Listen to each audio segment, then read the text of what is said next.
Snoop. I like the idea that Richard heard me and then filed that disclaimer before I got up here.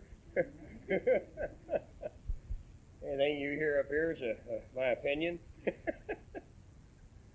and poor memory. I was born and raised in Bakersfield, and I like to think that that's a good reason to start drinking.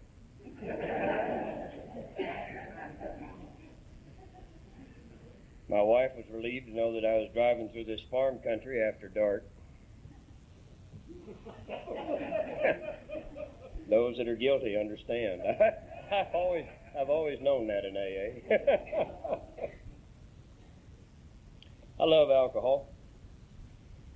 I worked hard at drinking it like a man, whatever that was.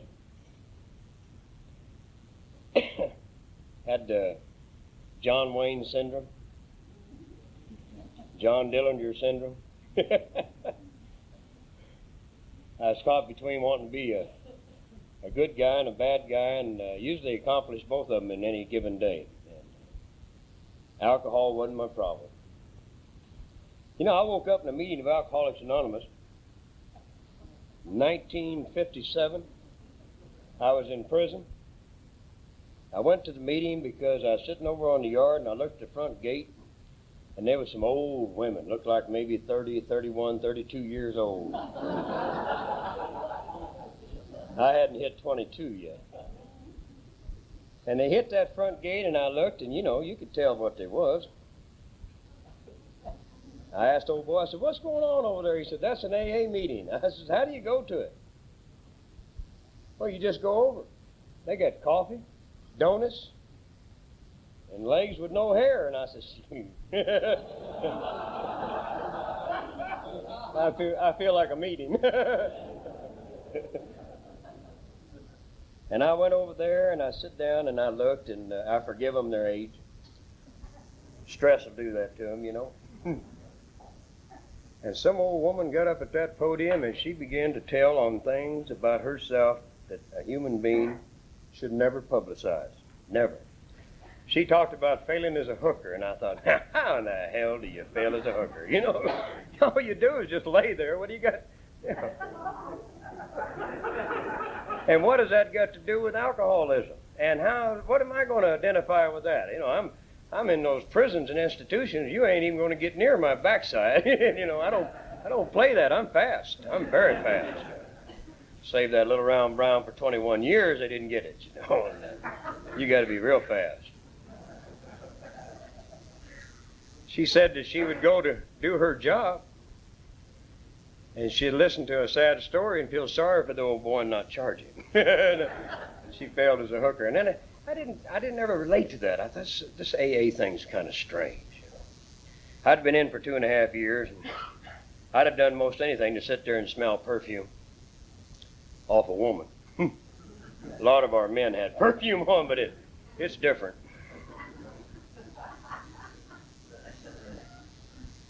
I went back to Alcoholics Anonymous in the 60s. I don't know that I ever went to an Alcoholics Anonymous with an honest desire to quit drinking. The only requirement for the membership. I don't know that I ever walked in there like that. I have never had anybody expect an explanation out of me as to why I drank the way I did. Most people said, I would too if I was living the way you were, you know. Because I don't stay out long. I'm in a big hurry. I'm good for about 72 days. And when you're locked up for 2.5, 3 years and you've got to get all your drinking done in 72 days, you don't waste time. I don't work. I've never allowed drinking and work to get confused. I just don't work. And I love stealing. I've loved stealing since I was 7 years old. It comes natural. It's still a problem today. I just don't do it. And alcohol hasn't got much to do with it. Alcohol hasn't really got much to do with it at all. I don't even understand why we got to look at the problem. My first drink was somewhere between 11 and 12 years of age.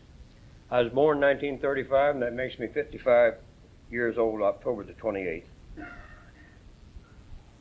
I don't know how long I drank. I suppose there's 20-some years there that got most of it done. When I drank, I went to Jack Daniels and Canadian Club and vodka, Blue Cross, Johnson & Johnson, Minnens. I wasn't too fussy. If you all come to AA to get wealthy, it didn't work for me. That was my suit that just hung onto my sleeve. Those are my hands. That's called putting the car together enough to get up here. I got up at 8 o'clock. I got up at 8 o'clock and I worked on the car until 1. And this is my 18th year of sobriety, so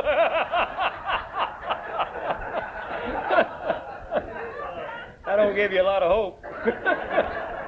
The only fight I ever had with my wife is, hour and a half ago when she wanted to spend another $5 in that shop over there. I ain't got $5. Goddamn, if I spend $5 now, how are we going to eat till Friday? So if you're new tonight, you see the miracle of that. Expect a miracle is because I'm an armed robber by choice. When I'm broke, I rob. I don't just steal, I rob. I don't like to have you have an advantage. I'd rather have the drop on you. And now, at 16 years of age as an armed robber and an alcoholic, I'm what's known as a people-pleasing armed robber. That's one that gives you back some of your money after he's taken it. When I heard that woman in Soledad prison in 1957 stand up there and talk about she didn't have the heart to charge him, it never dawned on me that at 16 years of age, when I took this man's wallet out of his pocket and I held a 45 on him and he started crying about that's all the money he had to his name, that I stopped and gave him back some of his own money, that she and I was the same kind of drunk. It never dawned on me. If you ain't looking, you don't see. So most of you who don't want to know what you are tonight, all you got to do is say, I never was in prison. And what did he mean by it's after dark and he can't see the animals?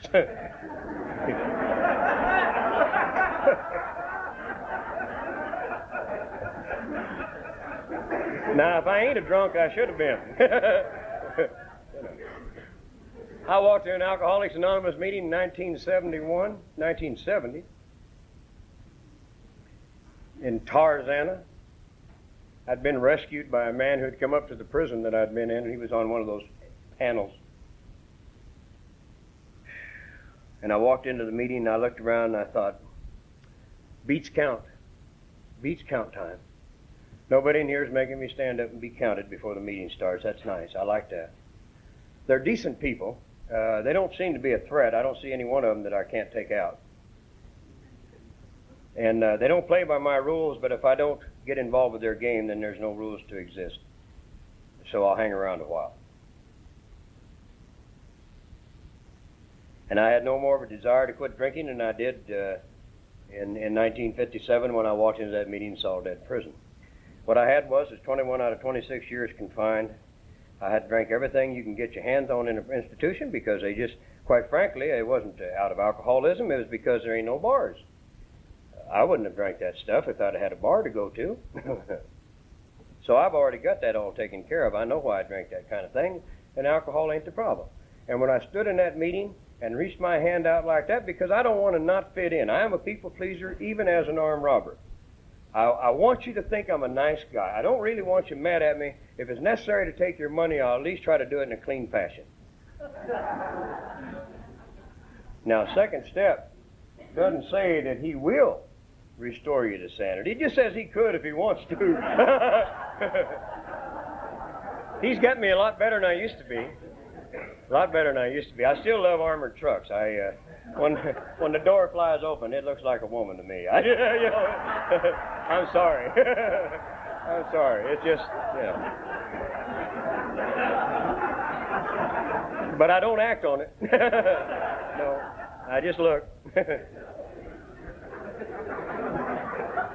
That's my wife. A long ways back home.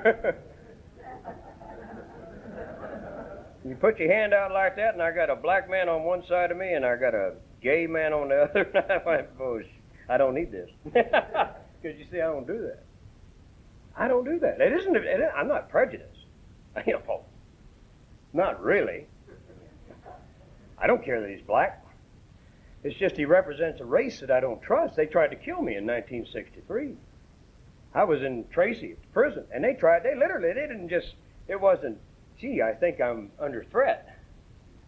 I mean, I got them with knives, and they fall across the line, and they start to stabbing everybody around. And a little white boy had raised up and just started to ask me who was holding on the yard, and they stuck him instead of me. And he fell dead. So they try, and that's why I don't want to hold his hand to me. I'm not prejudiced. I just don't trust him. Don't trust him at all. And then this man walks up to me, and he says, "Hey, Vato, how you doing?" I'm sorry. He's a Mexican. I don't mess with Mexicans. 1952. They tried to kill me in Preston. They stalked me for 2 weeks. I only, we did a little damage on their heads, and they left me there all alone. And so it isn't that I'm not a prejudice because they're a Mexican. I don't give a damn what color they are. They can be a green Mexican. They're Mexican. And so I don't trust them because they're going to hurt me. And this is Alcoholics Anonymous. It says we care. Well, with conditions, I'll submit a little surrender, but let's not get, ridiculous about this thing. I mean, after all, in 1970, when I drink, I seem to get into trouble. Alcoholic, I drink all night. I pour Jack Daniels down like water. I got introduced to Benzedrine back in the middle 60s, and I can pour that, I can drink it like a pitcher of water.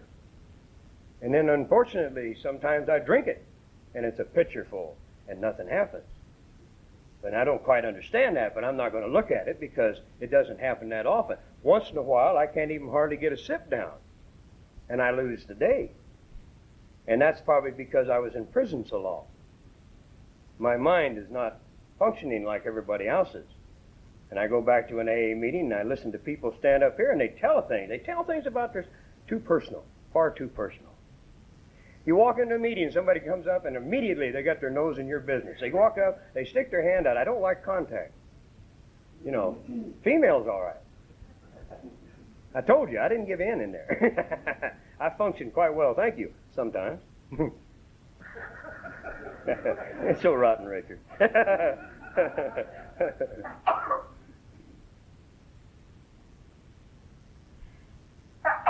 So I sat there and I did what any healthy alcoholic will do who doesn't believe alcohol is his problem. I had a drink. I got drunk. Felt bad. Never felt bad about my drinking before. I'm going to tell you something tonight. If you're new here tonight and somebody has brought you to this meeting, my experience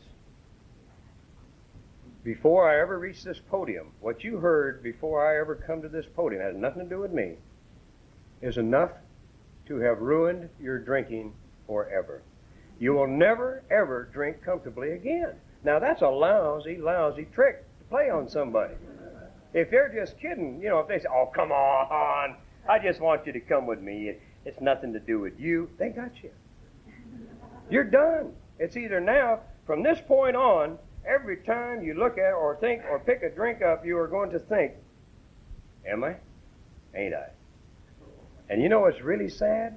If you even have to think it, you are. What a lousy deal. And that's the way I woke up in an Alcoholics Anonymous meeting. I mentally woke up. And they got me. The only difference is now my prison's bigger. The warden is Clancy. That's Hey, a mighty fine warden he is. Mighty fine. Stronger than any I'd ever had. And I don't see any way in the world that I'm going to be able to stick around very long. You walk into a meeting and you see her. She's there. I'm just 7 years and 3 months flat in prison. I come out of prison, was never going to drink again. 72 days later, I'm stopped in a roadblock having been on a run and drunk. And I'm back in the penitentiary, and I ain't been out 3 months. 7 years and 3 months. And I had swore I'll never go back to prison again. Never. Never will I do that again. I won't drink. I don't need to drink. What do I need to drink for? I don't know. I drank. I'm back in prison.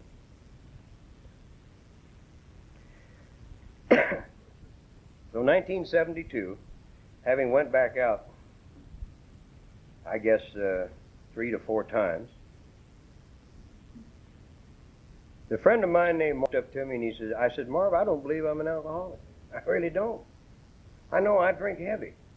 I know I get into a lot of trouble. But I can drink alcohol. When I drink alcohol, I don't pass out often. I don't have blackouts that I remember.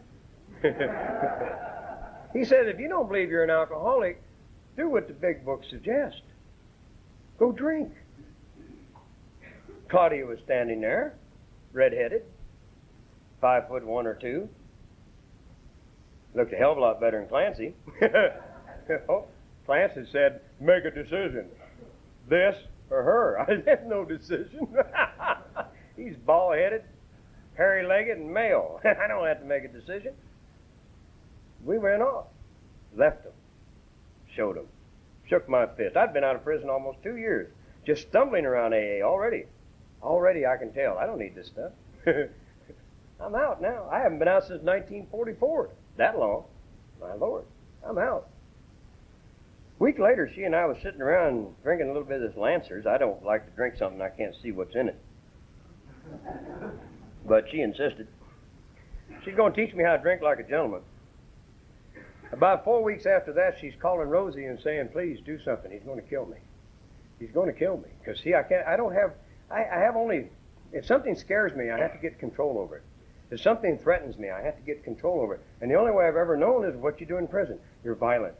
If you're violent enough, nobody will bother you. If you're trying to save something back here, nobody will come and knock at your door because they know you're crazy.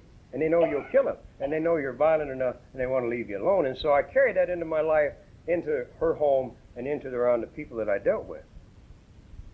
When I'm drunk, I'm usually peaceful. It's when I don't have a drink.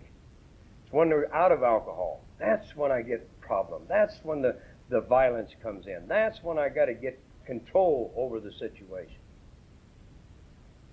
And so I went back out in 1971, and somewhere around early 72, I quit.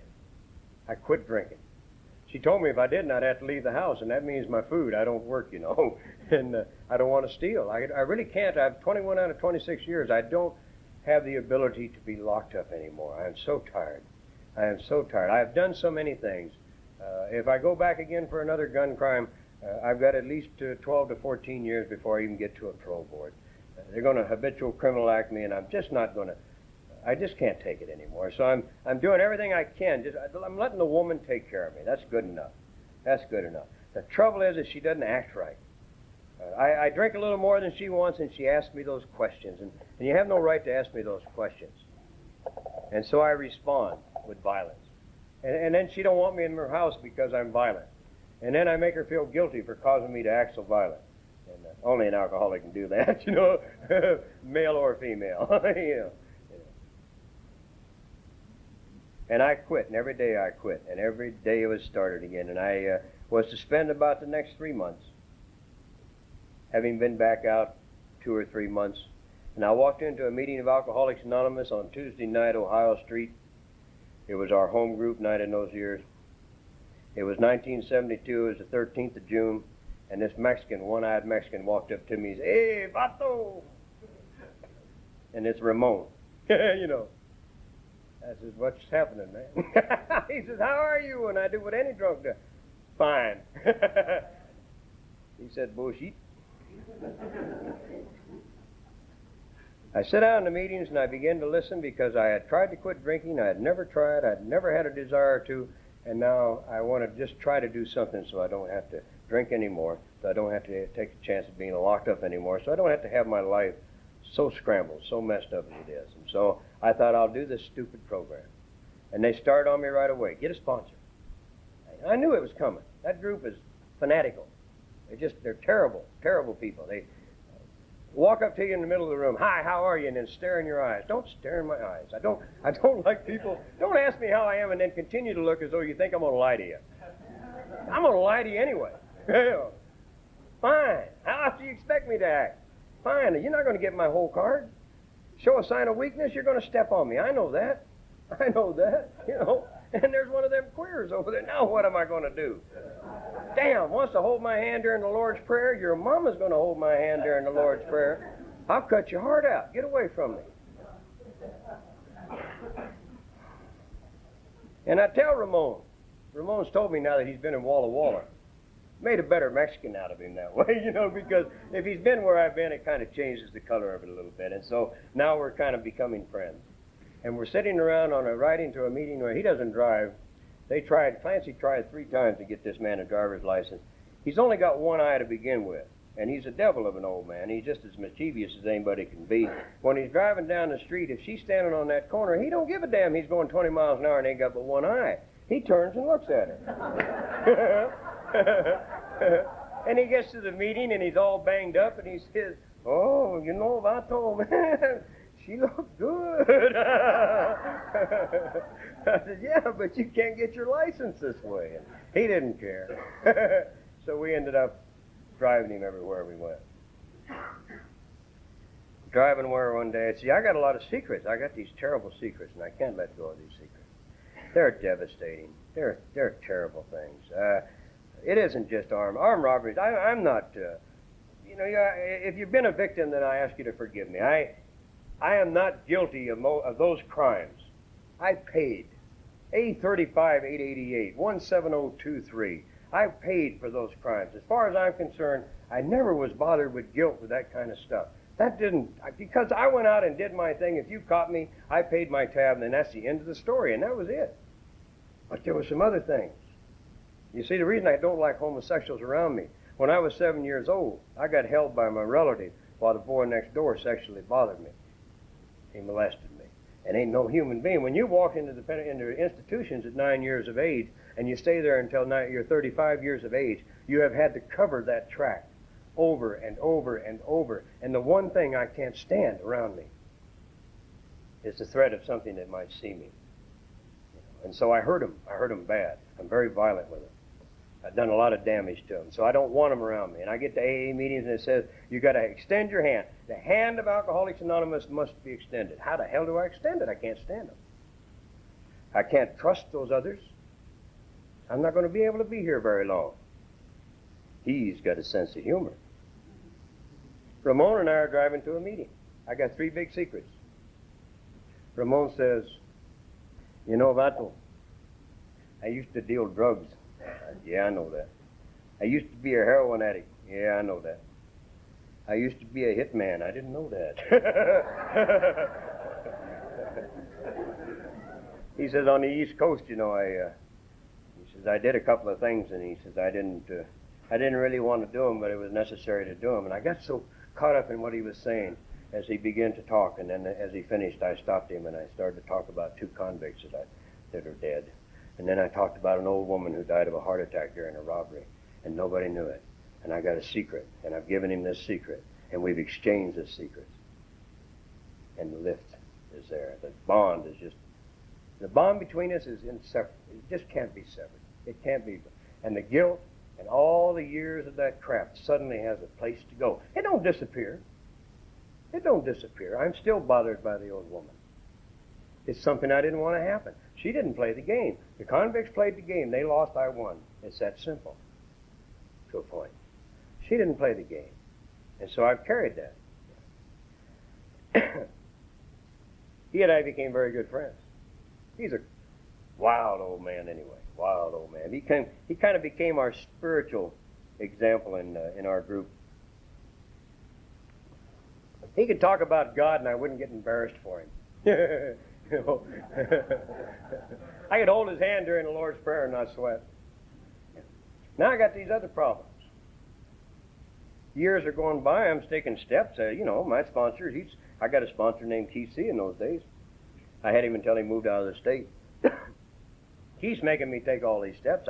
I don't know how to do steps. Step 1 is fairly simple. You don't drink in between meetings. If you spend 21 years locked up, your life is unmanageable. You're gonna debate that? You know, that's half that step's gone right there. You don't even have to talk about that anymore. Alcoholic? No, I don't think we have to talk about that anymore.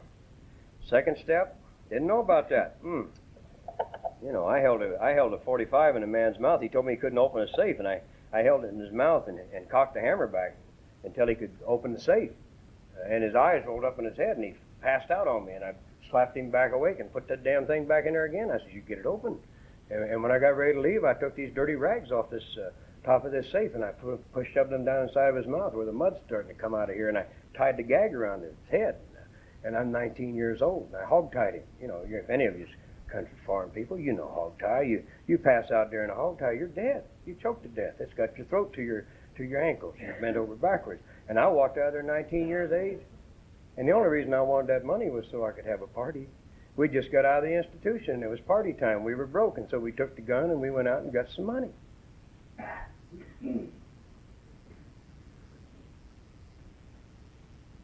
I don't like cops.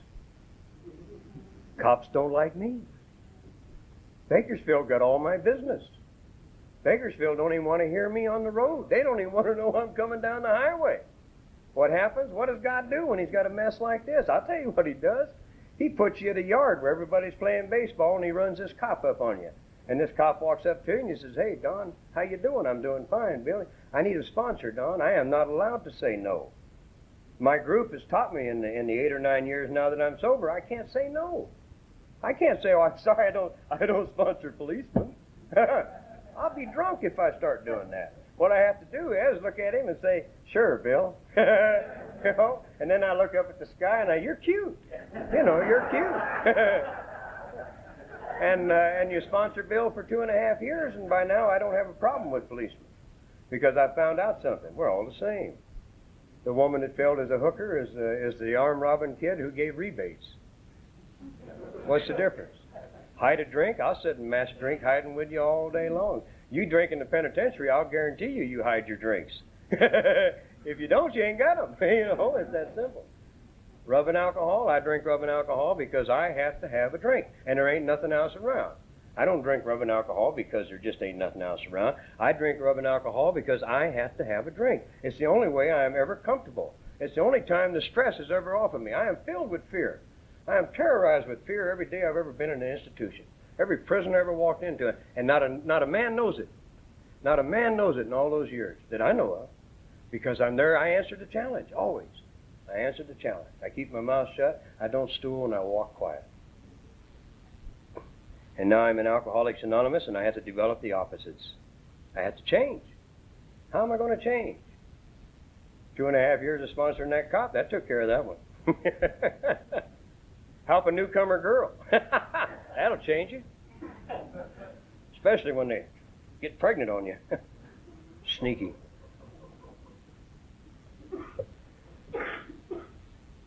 Baby's born, got a stepson there. Stepson's 4 years old when I meet him. 6 years of age, I'm going to Alcoholics Anonymous. I'm 4 years sober. I'm active. I'm busy. I am busy in AA. If you get busy in AA, you don't even have to think. The brain ain't necessary. That's my experience. My opinion, my experience. I don't have to understand what is inside that book. If I will stay active and busy in meetings of Alcoholics Anonymous, because I'll guarantee you, I'm going to watch you. When you tell me you believe something, I'm going to watch you to disprove. I'm going to make you show me that you don't believe what you just said you believe. And I'm going to watch you so damn long, I'm going to start doing it.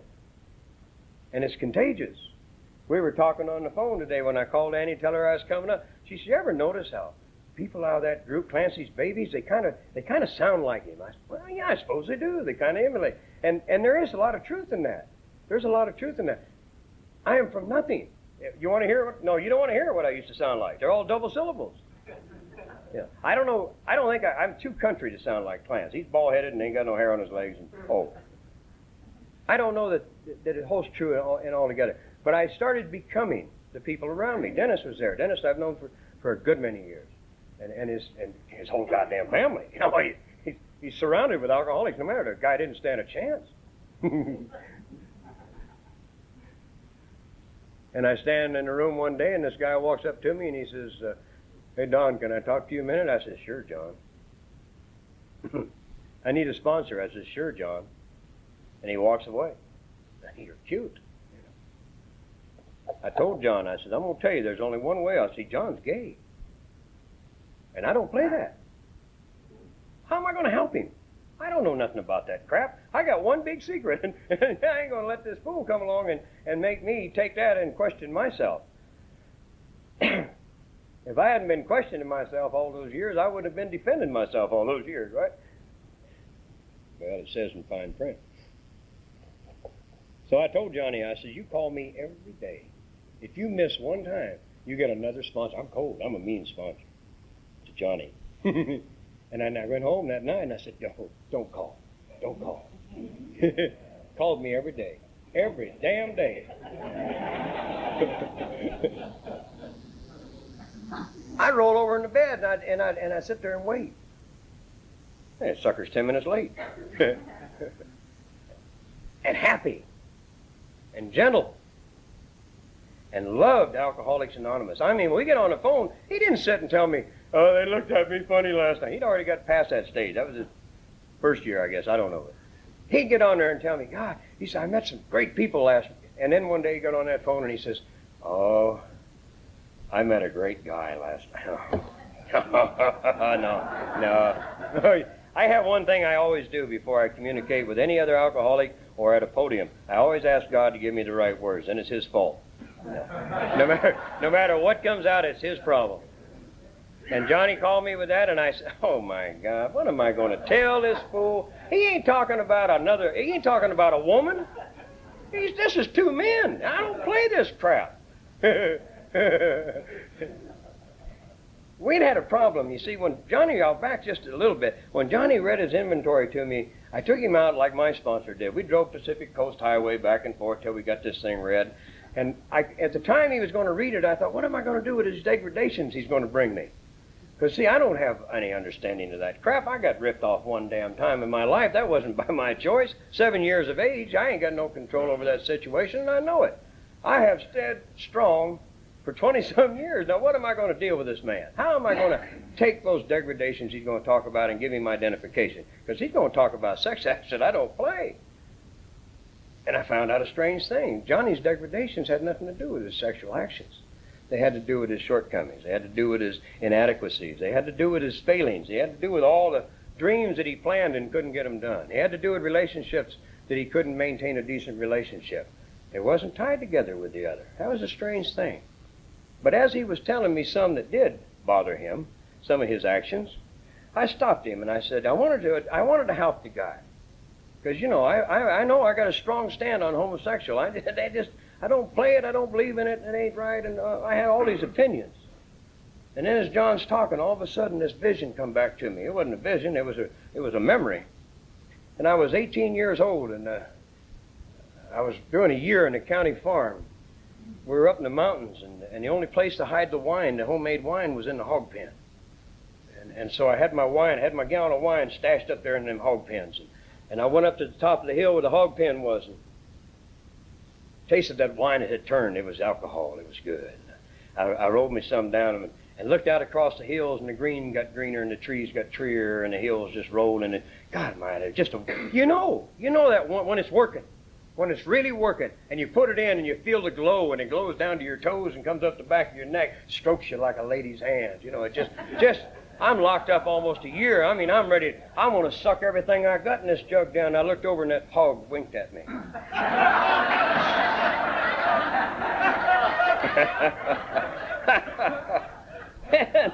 See, I've stopped Johnny in the middle of his conversation. He says, you did what? Pitiful and incomprehensible demoralization is what that's called.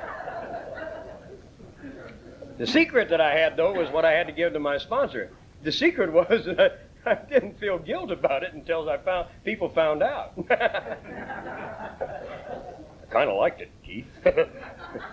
Yeah, I know, son. I had a dirty old sponsor.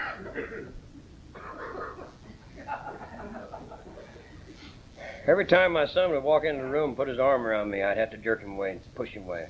I can't take this. Men don't touch men. Boys don't touch me. He'd come over and want to sit on my lap, and I'd get this reaction, and I don't know what to do with it. I don't know what to do with it. I go to my sponsor and I tell him, I can't let this kid touch me. I can't let him touch. Men don't touch men. I can't let him touch me. What am I going to do? And the time is going by, and he's 5, and he's 7, and he's 9, and I can't touch him, and Ramon's over here, and Ramon and I are running all over the place, and Ramon's getting up and taking cakes at the meeting in his double-breasted suit. You people, I love you. You've given me so much.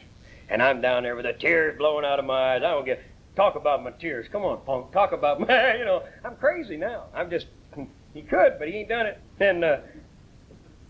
And I'm running up after the meeting. I remember the first time I run down that damn aisle and I grab Ramon, I put my arm around that, hey, vato, and I don't know what year, maybe it's 5th year or 4th year, and the tears are coming out of our eyes. Then I jump back, and I wonder what made me do that, you know. But the hugging of that man and the hugging of other men, and Keith would not tolerate my not getting hugged. I'd tell him, you know, don't do that. Don't. He's 6'4", 240-pound ex-football player. When he wants to hug you, he's going to hug you. You can fight him, but he's going to hug you anyway. I think he'd knock you out and hug you. You know, that worries me more than being awake and hugging. That's it.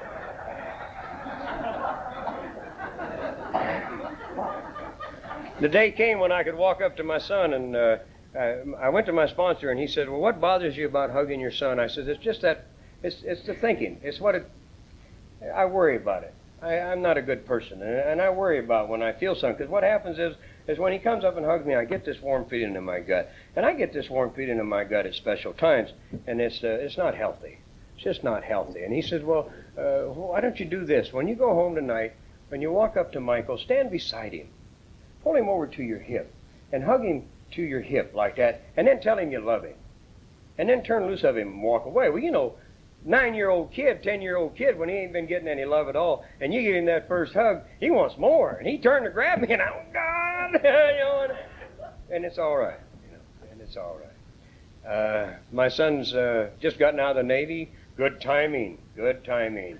Got off the Enterprise in August, and last year at Easter time when he come to the house to visit us, he's 6 foot, he's 219 odd pounds, and he throws his arms around Daddy and he kisses Dad on his mouth, because that's what we do today, you know. And I said, I love you, son. He said, I love you, Dad. And you know, Ramones took care of that. Them old one-eyed Mexican that I couldn't trust. Ramones took care of that. Keith took care of that. Even that old fool would give. Every once in a while he'd walk up and give me a hug, old Plants. And I didn't like that. It always made me a little suspicious. When he's nice to you, you get worried, you know. And I'm sponsoring, you know, in the course of being helping a newcomer, and she got pregnant, and then this daughter's now 5 years old, and her mother and I were just too violent. The home is violent. 5 years of sobriety, and it's still a violent home. And I'm just getting through a cash register on it. I'm just getting a measure of it. I walk by things, they leap in my pockets. It's not my fault. I don't even. It's like a magnet. I don't even. Sometimes I get home and find what. Oh, that's right. I did take that, didn't I? And then I have to take it back the next day, because Ramon taught me that if I don't, I have a bad day. I called a guy named Sid one night. I was going to kill this doctor. I had all the justification in the world. I'd made a decision. I made a decision as I always make decisions in the penitentiary. The man had done a terrible thing to somebody, my then wife. He'd almost killed her with his actions, and so I was going to kill him. And when this guy called me, he says, can you come over to the house tonight? I said, no, I can't. He says, and he went on to talk to me, and I kept stumbling and fumbling, and he said, what's wrong? And the end result was that I told him. I said, I got to kill this man.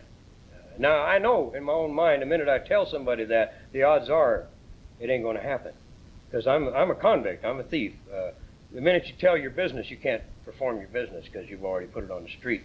And so I know this about myself, and I didn't like the idea that I told him. And all he said to me was, he didn't get all up in the air and oh, that you can't, you'll go to hell forever and ever, you know. I'm sorry, I'm on my return trip now. What he said was, well, you can go ahead and kill him, but you'll have a bad day tomorrow. Language I understand. Don't give me a moral issue. I won't be able to. We won't communicate. A moral issue ain't going to get it. And so I prayed one day after being divorced, in the process of divorce, and I told God, you know, I went 18 years without being around a woman. If it's necessary, you know, as an adult in the prisons, if it's necessary, I can do that a little bit more. Just give me some peace of mind. And he did another cute trick. He sent me her. Got a disease altogether different than ours. She's Catholic. Yeah. Welsh, Irish Catholic. Doesn't drink. Now that's ill. Had to play by her rules. She got principles, she said. I played on her for 2.5 years. I fired every shot known to man. Anytime I'd have her alone, I was firing on this poor child. I mean, you know, after all, I'm 20 years older. I might die tomorrow. What if this thing quits working? I laid every story on her there was. She used to sing back at me, and she's too young to know the song. Over there, over there, you know. And one day, I guess I made her a little too vulnerable, and she started to cry. A typical female reaction. That's the way they always win. That's why I used to like to beat them. You want to cry? Let me give you something to cry about. God, that was wonderful. You missed a good date. You missed a great date. And don't let anything fail. I'll spend 2 days beating you so you'll understand it had to be your fault, not mine. And don't you tell anybody I'll kill you. You know, it didn't fail. I just was tired. Now, enough on that one. Nowadays, it's a joke. I go, don't worry, I won't tell. She started to cry, and I says, oh, you know, typical crap. And she says, you know, what you're asking me to do to my principles is no different than my asking you to take a drink to your principles. What a lousy way to win a fight, you know? So we went to her stupid priest and got the stupid paperwork and started the stupid action. 8.5 years later, they approved it. That's a long engagement. You can get a lot of pimples 8.5 years. Bakersfield was starting to look real good, you know? Going to the convention in Bakersfield, honey? Is anybody going with you? You know, she'd like to make sure. I sponsored Johnny for 6.5 years, or 5.5 years. He hadn't quite made his 6th birthday. And he called me one day. I'll tell you first about that date he had. When he called me on that phone, and I'm quite concerned about this because, you know, I've already expressed you've got the idea I've got a slight feeling about this homosexual activity stuff. And I got John on the phone, so I said my little prayer to God, and then I went back, and as I started to talk to John, I began to tell him about the progressive steps of a relationship. I wonder, where the hell did this come from, you know? But it was here, you see, because I couldn't live by my principles. I had to live by hers. Therefore, I had to start communicating, and I had to have a relationship handled in a completely different manner. And so I began to tell John, instead of just barreling into a relationship, why don't you try something unique? Why don't you do what I've done? There it is.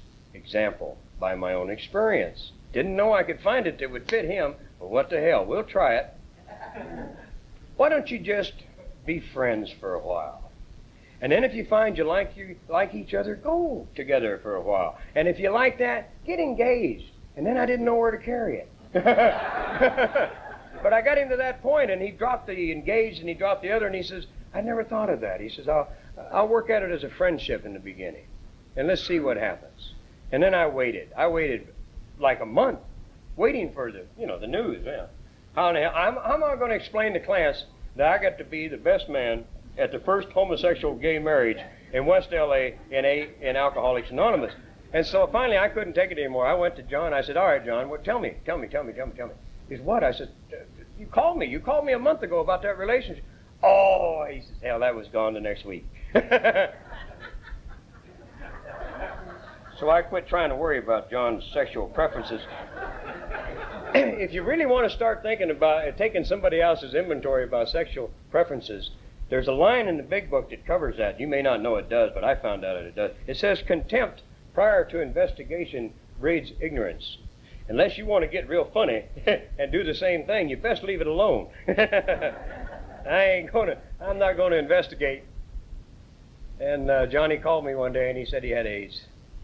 And the AIDS was something that he had gotten 6 years earlier. It was from drugs, as best he could tell, because he hadn't been sexually active since he'd been sober in AA. I'd sponsored the man too long. I sponsored him beyond gay. I sponsored him into alcoholism. I sponsored him into one alcoholic trying to give the other one a piece of information to make his day a little bit better each day. And so I quit seeing, just as I quit seeing Bill as a cop, just as I quit seeing Ramon as a Mexican and Earl as a black. If you just put the principles in there and start doing the footwork and do the things that the book is telling you, those things that separate, the things that stand between you and I, they're going to dissolve. They've got to go away. They can't stay there. They've got to go away. The differences between us have got to go away. Otherwise, how are we going to all be in this room together? How can we all be alcoholics and be safe together? They've got to go away. It's just a matter of time and humor, you know.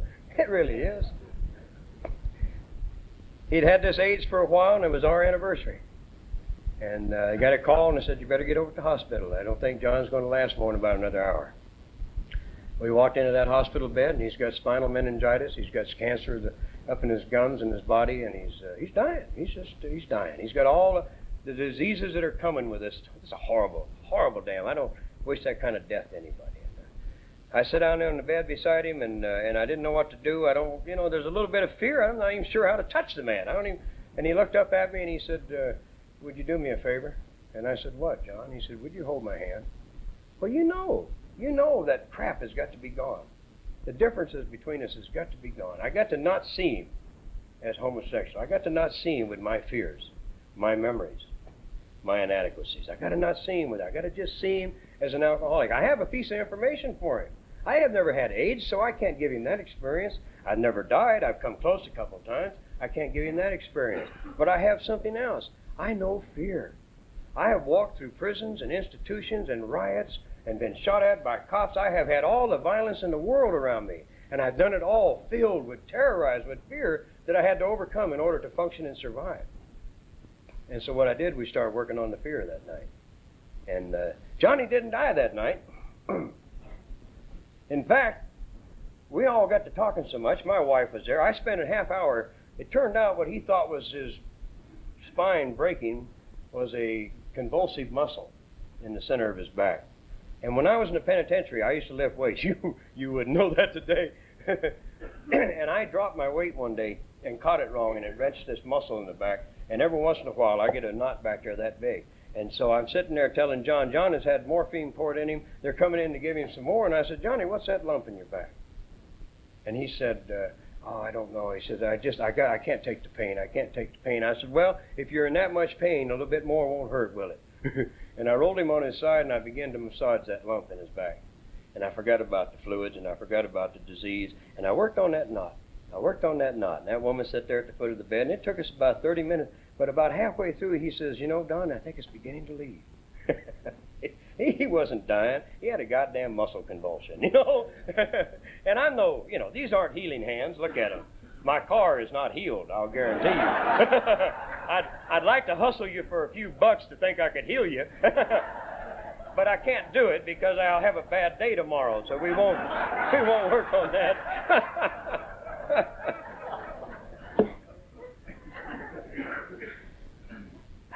Johnny gave us we had a large wedding. They took me into the church about a month before our wedding, and they kind of threw some water in my face, slapped me upside the head, and made me one of them Catholic people.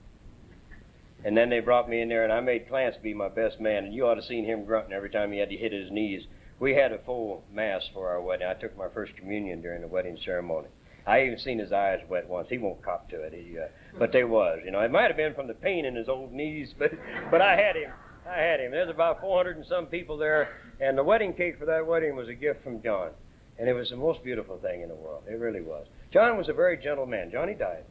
But when he died, his house was in order. That's all we worked on for the time it took for him to die, was to get his house in order. We got it hooked up again with his mother and his father, and he got him in good stead with everybody that he had not been with. People were against him. People who were in his family, because he was homosexual, and they didn't understand. He was a big man, very striking, handsome man, gentleman. I lost a dear friend the day he died. I don't have problems about homosexuality. I still don't approve of their preferences, but I am not contempt. No, we ain't going to investigate. She's much too pretty. Thank you. My daughter came to live with me last year. She's that child that was born to the sober family, alcoholics, recovering. A lot of illness in a recovering home. If steps ain't practiced, a lot of illness in a recovering home. A lot of damage can be done. 7 and 8 and 10 years sober. The violence quitted, at my 5th year, because a day at a time I don't physically control another human being by violence. I don't have the right to. I don't steal your money because I don't have the right to make you feel bad. I don't have the right to take your things away from you. So very slowly, I guess these are morals. You know, they were just actions, and they're beginning to be morals. Tanya come to live with me because her mother threw her out. She doesn't drink, she doesn't use drugs, but she's got an attitude. And at 15 years of age, she don't like authority. And at 16 years of age, she comes to live, and before the year's over, she's pregnant. And she comes to me, and she doesn't want an abortion. Her friends think that she ought to. And my wife and I don't believe in abortion. My wife does not believe in abortion. I am just learning what I believe. Because I've never been anything. That's why I think if you emulate somebody, it's good. If you emulate somebody who's healthy and active and busy and happy in Alcoholics Anonymous, you can't go wrong. You can't go wrong emulating. If you're nothing to begin with, you've got to emulate something. And so all these actions and things, I'm 1 million people, I'm 100 people, I'm 1,000 different people, all members of Alcoholics Anonymous. There's nothing here except this program works. This program works so good. I'm 18 years and 5 months and be almost 6 months of sobriety. I haven't had any chemicals inside this body. I haven't been inside of a penitentiary except at an AA meeting in over 20 years. It's a miracle. It really is. And to be able to walk in a room, I don't have to worry about whether the Mexican is there or the black man is there or the gay man. I don't have to worry about any of that. None of it's my business. When that daughter walked into the house and we said, yeah, you can stay here. Yes, your baby can stay here. I told her, though, one thing. I will not do this twice. If you get pregnant again, because she's got these ideas. She got these ideas. I said, if you get pregnant again, move out. You'll have to leave. I won't keep you through 2 of them. We're married 3.5 years. We want our own marriage. We want our own children. I don't, she does, but I fire the shots, the business is his, you know? If there's a live round in there, that's her problem, you know?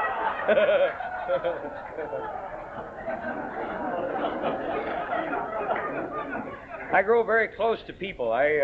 Jones, I came up with Frank when he spoke here a few months ago, and Frank and I are very close friends because we've shared the fears. Frank has special fears.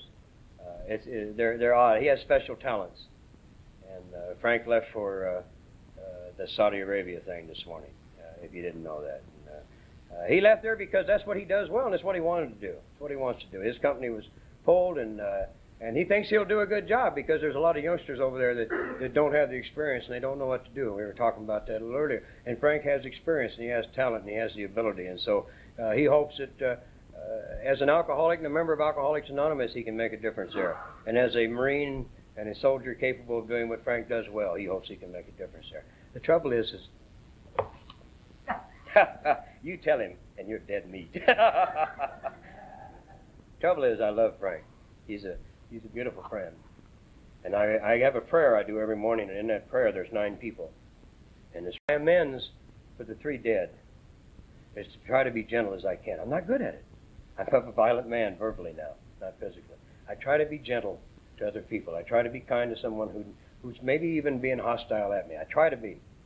I don't always have to be. I just try to be. That's my amends to them. My memory in these people in a prayer every morning is my amends to the people that are dead that I can't do anything about. Alcoholics Anonymous is a beautiful place. If you've never felt anything, it takes the feelings that you think is anger or passion, and it turns it into just love. Just love. And you can hug a man. One man, I love to be hugged. You know, don't get nervous, men. I keep my hands above your shoulders. Thanks for letting me share with you.